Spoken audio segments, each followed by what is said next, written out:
Welcome to Financial Armor. My name is Brad Cooper, president of Cooper Financial Investments, and I'd like to welcome my co-host today, Tony Shore. Welcome, Tony. Well, great to be here, Brad. Thanks for having me on your show once again. I really look forward to this each week, talking to you. We were having a great time talking before the show. Just a busy time. You know what I heard today, Brad? I heard that it's actually Financial Planning Month. It's the official Financial Planning Month. That's right. I was surprised when I first saw that too, because I thought every day or every month was financial planning for most of us Americans. Yeah. Well, yeah. Every day we should be, thinking about our finances, and it's always ongoing. But for you especially, you're like, there's a special month for this because this is your life, isn't it? That's right. It seems like every day that's the conversation I'm having. And then when I come home and talk to my wife about financial planning, she usually says, "Shut up. Let's talk about something other than work." Right. Oh, I'm sure. Yeah. I get that too. But Financial Planning Month, and it makes sense that it's October. Most of the financial people and financial professionals like yourself that I've talked to, this is one of the busiest times of year. Now, I know you're busy year round, but is this time of year as we get into the fall a busy time for you? Is it busier during October than typical?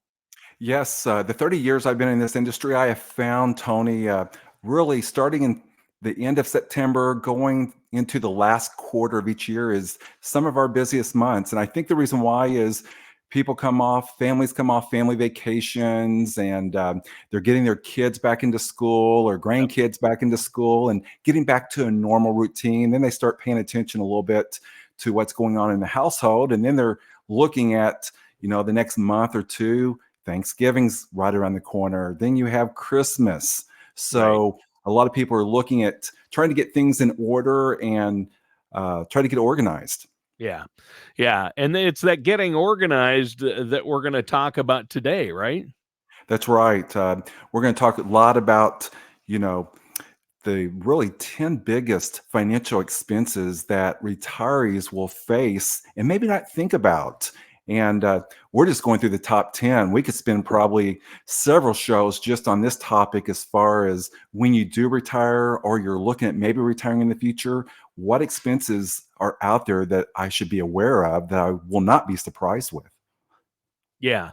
Yeah. Well, this is going to be a good one. So, the top 10 biggest expenses that people are going to face in retirement. I know for me personally, that's going to be pizza because That's, that's just going to carry on from right now. well, that makes two of us. I just had pizza for lunch, Tony. Did you? I'm jealous already. Yeah, I'm jealous once again of you, Brad. But seriously, I joke, I kid, but I do love pizza. That's probably not one of the biggest expenses we'll have in retirement. But I know that there's a lot of great things on here. Some things people will go, well, yeah, of course. Some things people will go, really? I think some of these will catch people by surprise, won't they? Absolutely. And, as you talk about pizza and food in general, with the rapid increase of inflation, and I just read this morning where they're forecasting maybe inflation to continue to increase with the circumstances of things going on throughout the world. So, the Wow. cost of food, my wife and I were just at the grocery store this past weekend, and wow, it's just amazing the high cost in the price of milk, eggs, bread, just your, everyday food items. Yeah, I mean, there are complete forums and websites now just focused on where to find the cheapest eggs, where to buy the cheapest milk in each market. Somebody's got an app that they have where you Wow. can punch in and find the lowest price on groceries because it's become that big of a deal. I mean, it is true, it's gone up exponentially, and that happened after COVID and because of Right. supply and demand. And then we had 2022, the down year, and high inflation. But it's staying there. It's not like it's going back down. It either stays or goes up, right? That's right. And unfortunately, when it's up, that makes prices go up as well and Yep. expensive. And normally there's not a direct correlation with the increase of inflation in our paychecks as well for most of That's us. true, unfortunately. Well, okay. So, what's first on your list for one of the biggest expenses we'll face in retirement?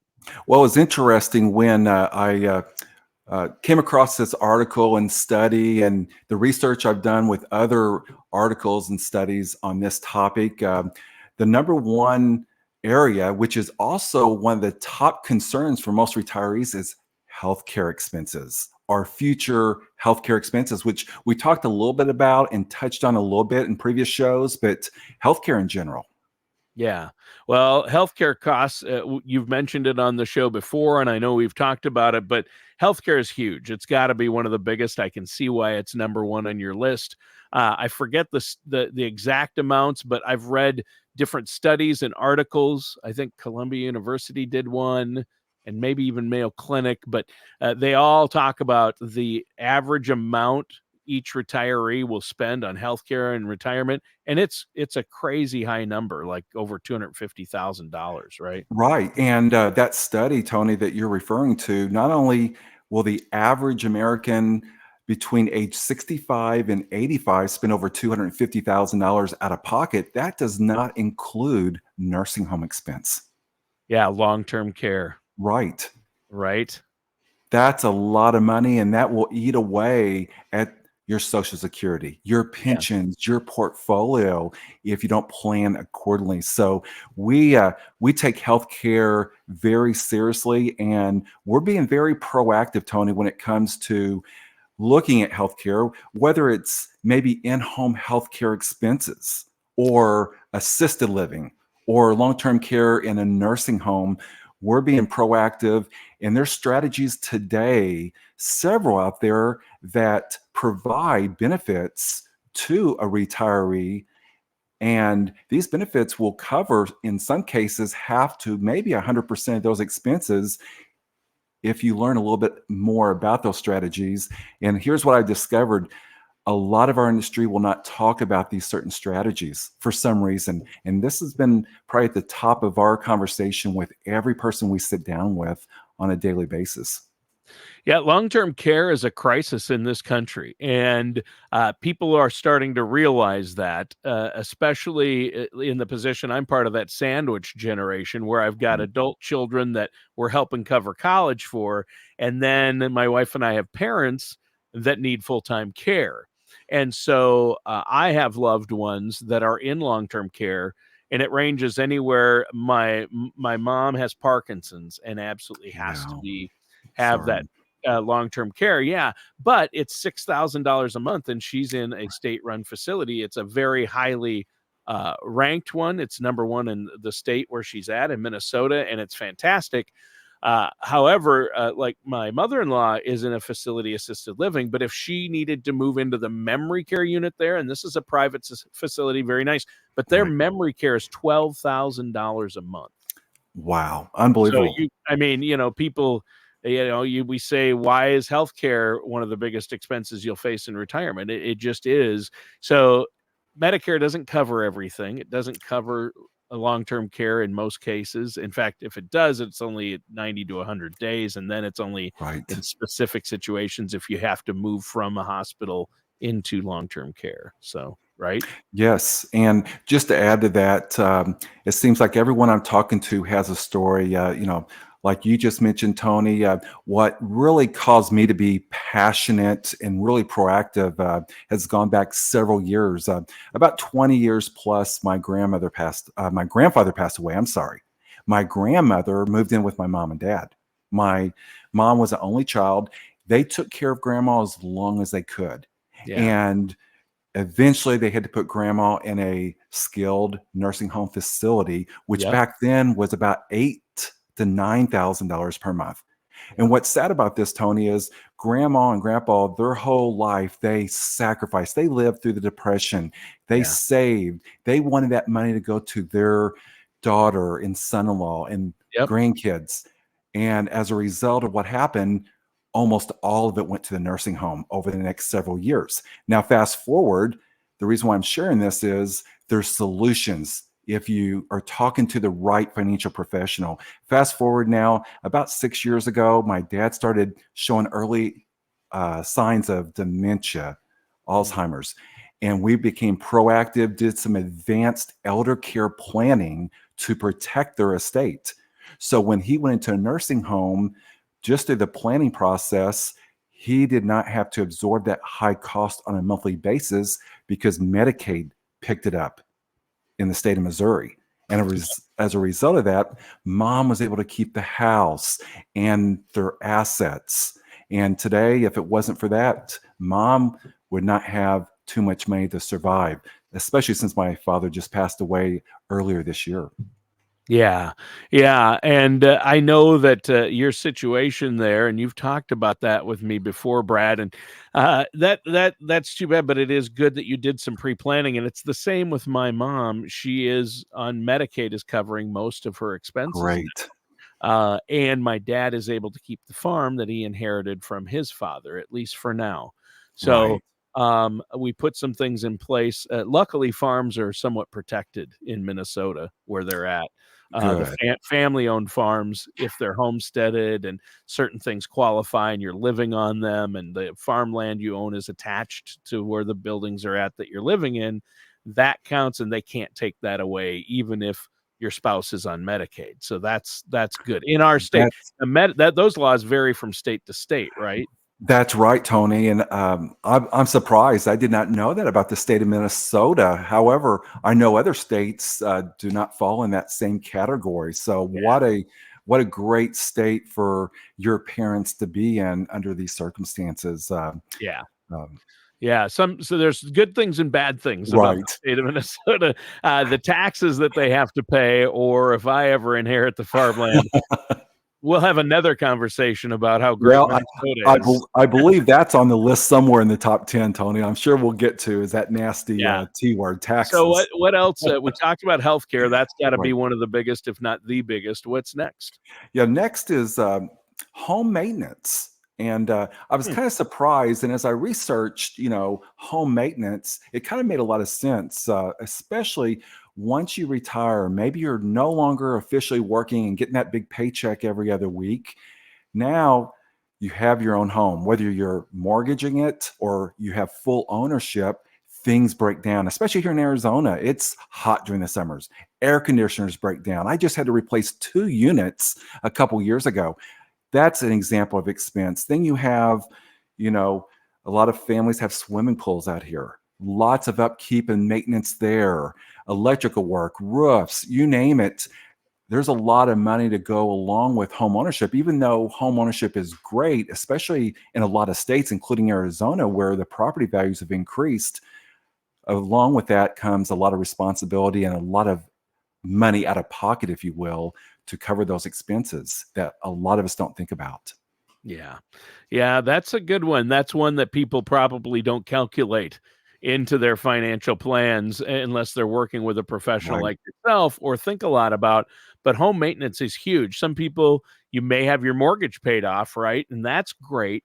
But a home and living still costs money, and home expenses, home maintenance is huge. I mean, the furnace goes out, you need to Wow. repaint windows. I know windows are Oh, outrageously expensive to get good ones, and with windows you get what you pay for.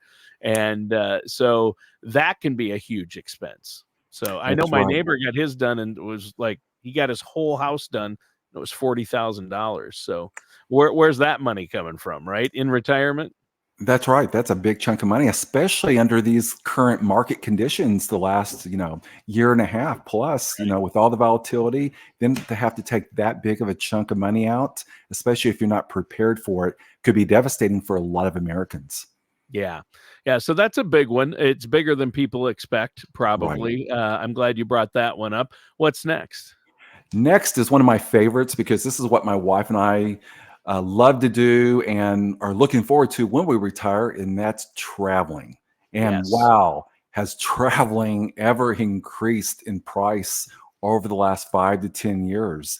Whether it's traveling here in the US or traveling abroad, I have some clients that just booked a cruise to Europe, and the whole cost of the trip they shared with me over a period of about 10 to 12 days was in excess of $9,000 to $10,000, which I believe that's a little bit on the inexpensive side. Then I talked to another client that spent $25,000, last year traveling. Wow. Wow. Yeah, I read an article recently about, I think it was in, it was a Wall Street Journal or the New York Times, but a grandparent took their grandkids, wanted to take their grandkids to Disney World and their parents. So they wanted to take the whole family and extended. Right. There's about 12 people, right? 12 people for 1 week in Florida, airfare, food, accommodations, all the passes for the Disney parks. And I think her total was near $50,000 I at believe least. it. Yeah. Wow. I But you mean, know what? I love hearing those stories, Tony. I yeah. have a client that did the same thing, but to Hawaii, and it was Oh, wow. about $65,000 Wow. Yeah. for the trip. But you know what? I love that, and that's the conversations we're having with our clients today. Is spend that money, live, create memories. If Yes. you meet with me, you're probably going to hear that more than you'll ever hear it from anyone else. Is use your money now, live, create memories, and Well, you're enjoy still those healthy and times. able to do it That's be right. before it's sucked up by an assisted living home, and before you get come down with Alzheimer's, and while you still have your health, and while you have the money, I think, you can't take it with you. It's great to save, and you need to be smart about your money because you could, like my Yes. grandfather, live to 101, right? Right. So, he's glad he didn't spend all his money in his first few years. So you do have to be smart about it and work with a financial advisor. But you're right. You need to live, and you need to, if you want to, help your grandkids out, do it while you're still alive for them to appreciate. That's right. And I can promise you one thing, they'll be so thankful of the memories that they spent with Yes. you versus inheriting X amount of cash. And I Right. just read a study, actually, my estate planning attorney friend shared this with me, that the average beneficiary who inherits a legacy from parents, grandparents, will usually blow through that within 12 months or less. Oh, Kind of like that's lottery winners, right? Who yeah. blow There's through their money in lottery winnings. Yep, and doesn't matter the amount, whether it's 500 million or 2 million, they go through it, Right. and poof, it's gone. Right? Right. Yeah, yeah. Hard come, easy go, right? Yep. So what's next? Okay, travel, home maintenance, healthcare. What's next? So next on the list, which kind of surprised me a little bit, but as I read into the study a little bit more, I said, this makes sense. And I started picturing a lot of our clients who are up in age, who maybe have lost a spouse. And that is transportation costs. Hmm. Well, what do you mean by that? Well, maybe, while you're married, you go to the doctor together, and transportation's easier. But now you get up in age, your health isn't great. Maybe you lost your spouse, and maybe you're not able to drive 30 minutes, 60 minutes. So now those extra expenses could be in the form of Uber, Right. taxis. I know there's a lot of transportation services out there today, but they cost money. Actually, Right. we have a strategic partner that specializes in all different types of home services, and that's one of them is transportation. Which my mom, who is a widow, lives in Missouri by herself. Eventually, she's going to be out here in Arizona, but she's a good example of that. Every time she goes to the doctor, if she cannot find a friend, which she doesn't want to trouble half the time, Right. she'll have to pay for that expense. Yeah. Yeah. Yeah, and that's tough. It could add up over time, especially. That's really going to add up. So you do have to take transportation into, and even if you're can drive, vehicle costs and insurance are going up too. I mean, Right. it's not getting any cheaper to insure a car or maintenance on a car, right? So those are two big Right. expensive areas. But if you're not driving yourself, you have to pay someone to drive you, obviously, and that's expensive. That's why they show wealthy people with chauffeurs, right? And they're paying someone to drive them around, and that's why that's only for the wealthy. But when you're retired, maybe your health isn't good or your spouse was the one who still drove, you're going to have to pay someone to drive you around, right? So, Tony, most of us and our listeners probably don't know what it's like to have a personal limo driver like yourself to take you around, but I'd like to hear All about that sometime. all that radio show host money I'm rolling in, and I Yes. still have a hired driver. No. I know, but and two, with the increase of gas price, that causes those taxis and Uber drivers and other transportation costs to increase.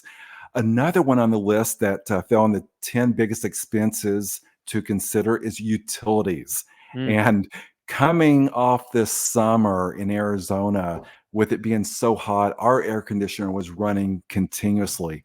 Of right. course, we want it to be nice and cool. But then the flip side, in Minnesota, in the wintertime, you want to have your heater going The as heat's much as always we on do in our air Minnesota. conditioners. Yeah. Yeah, air conditioning, a house running that when that thing kicks in and it's as hot as it was this past summer and that air conditioner is running nonstop, that really drives up your energy bill, doesn't it? It does. And then you have electric, you have gas, you have all types of other utility expenses that I don't know. I don't recall what the statistic and the percentage of increase has been over the last several years, but it's, continuously increased along Yeah. with other items because of inflation. Well, especially in 2022, everything went up Oh, exponentially because of the right, 10% or whatever we were looking at as far as inflation. right, Yeah, that wasn't good. Okay, so utilities, I get that. What's right. next? Well, another one on the list is, and this has inspired me, especially since a lot of our clients are retirees or pre-retirees. They're focusing on their health a lot more and more so than ever. And I find myself now at the young age of 56, focusing a little bit more on fitness. Yeah, And maybe should I join that gym? Maybe, should I hire a trainer or a nutritionist to give me the education I need to eat better, exercise, so I can live longer. And that has been an expense that we are seeing increase, whether it's a gym membership or other related services that you may want to include into your budget, especially if you're married, because a lot of times that's not just one, it's two of you paying those expenses. yeah, that's true. That's a good point, and that's one I wouldn't have thought about. Now I know there are some insurance programs that have like the silver sneakers where you get a gym membership as part your insurance can cover that if in certain cases, which would help. But that's not for everyone, and so that is important. But fitness and wellness are expensive, and it goes back to you were talking about food costs. The most healthy foods seem to cost more. They do. There are a If lot. you wanna eat healthy, it's not like, the 99-cent meal in a at a fast food drive, right? That's not healthy. It's cheap, but it's not healthy, right? That's right. Yeah. Yeah, exactly. Well, I think we have time, for a couple more. What's another one? Well, another one which I am finding this is probably should be closer to the top is kids, children, and grandchildren. And that could be a positive or it could be a negative. I'm finding a Sure. lot now with our clients and including myself. I have two daughters that are adults now. It's just, it's tough out there for the younger generation, It especially is. coming through the pandemic. So there's a lot of our clients forking out tens of thousands of dollars to their kids or grandkids. Yep, My hand is raised. mine too. So that's an expense that you definitely want to build in, whether you have to or not. Then let's look at the positive side. Grandchildren, children. It goes back to what we were talking about earlier, creating memories, taking vacations, traveling, doing Yep. things together. Of course, that comes with a price tag as well. Yeah. Yeah. It really does, Brad, and that's a great point. What's next on the list? Another topic which we'll touch on because the last couple of shows we really hit on this, and this is something we talked about at the beginning, is taxes, Now future I gotta believe this is taxation. number 2 with health the biggest expenses Yes, in retirement for most people, I would get correct me if I'm wrong, just my guess is healthcare and taxes. Those have to be the biggest 2, and maybe mortgage and living after that yes. at 3rd, but You're spot on, and that's the top 2 and 3. You just named them, and that's something that we all will have to really focus on and be aware of over the next 5 to 10 years. especially. And we're going to talk even more and more in future shows about future taxation, how to protect yourself from being a victim when taxes do increase. And a couple others real quick, Tony, which number 9 on the list is charitable giving. A lot of times we don't think about building that into a retirement plan and one of the expenses, but while we're working, we love to give, whether it's to church, whether it's to other nonprofits. And when you retire, you continually want to try to do that. So that's an area that we're building into a person's retirement plan as far as an expense to our clients who want to do that, which is great. And there are special tax benefits when you are 70 and a half or older that you can take money directly out of your IRAs and give it directly to the charities and get a tax break there by doing so. Oh, wow. Yeah. Well, charitable giving, it can help you with the number 8 you mentioned, which is taxes. Charitable giving can help you with that, but it's also costly. But you're right. Some people are committed to it. They might give 10 to 20% to their church each year. And so they want to continue that in retirement. But you can only do that if you plan for it and work with a financial professional to make sure it's in your budget. And again, you don't want to do it in the wrong way because you may be able to save more money in taxes depending on how you do it, right?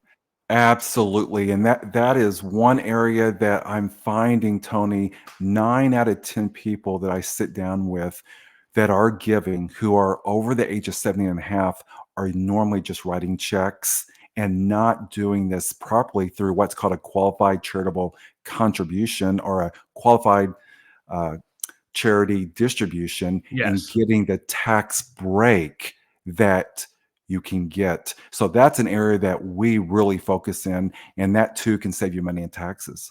Yeah, and this has been a great show, but we're out of time. It Yes, just we ran out of time, and I want to give the information for our listeners before we please go. do. Listeners, a great opportunity here. You can set up a no charge, no obligation consultation with Brad and his staff, and they will sit down and look at where you're at, give you a second opinion on where you're at, and get a plan in place for you. In that initial consultation, there's no obligation, there's no cost. You'll see where you're at. Give us a call, 520-543-8345. And again, that's 520-543-8345. And the web address for our listeners out there, this is an easy one because it's the show name. It's financialarmorshow.com. That's financialarmorshow.com. And there's a lot of resources there. You can listen to this show, past shows, subscribe to the show, click on the YouTube link and watch the videos of past shows or this show. So we appreciate you tuning in. Brad, great show today. Thank you, Tony. Thanks for helping out as always. You did a great job, and hopefully a lot of the information we covered will make a great impact on our listeners. All right. Thanks. And listeners, thanks for tuning in. That does it for today's episode of Financial Armor with our host, Brad Cooper. Thank you.